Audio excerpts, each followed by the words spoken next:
chức năng bao gì này là ai giúp mình ngày tôi chơi ngày ngon đi rồi anh rồi đã sớm lên cái kia phải biết làm gì cho ai cho mình đã sớm lên sớm lắm luôn đã hay đang bên trong mũi đã nó vậy mà min tàn đi môn đây này ở môn đây kìa tận môn mắt anh đi môn này anh đi môn hai bạn nhỉ nó thời rồi anh đi đàn lên đi ạ đàn lên đi hết chân bên đi tới rồi rồi giờ đi kết không không một xong vậy giờ lỏng cho đến món nữa chạy chung thì anh mưa đây làm cái cú đấy chạy anh chết nha mình đã chân biển đi tờ nỉ là đi tờ đâu rồi thế trong cái lơ với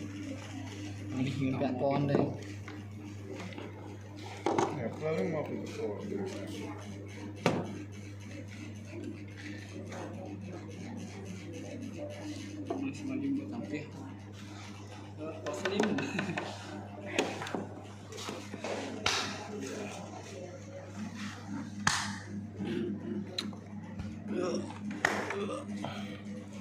là xíu mà làm tình bán khang bán tí tuổi sao anh mau có kèm đòi đây đây cái hai châu mình rồi anh nói lưới mấy là người ta ấp chưa nhưng mà đó ấp lưới cái ngon vui quay lại ngon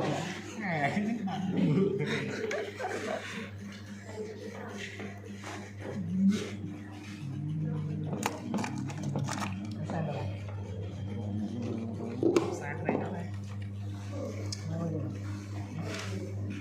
làm đi cái mới toàn quay đàn đi thôi kia mà anh mới tới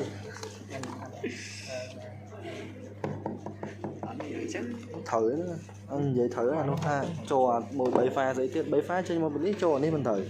cho anh mình cho anh đi anh đi bảy pha được còn mà này đi trong hỏi về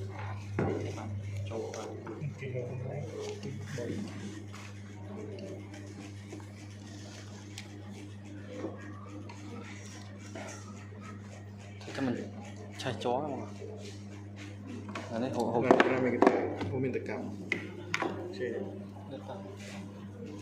tất cả rồi đấy mình để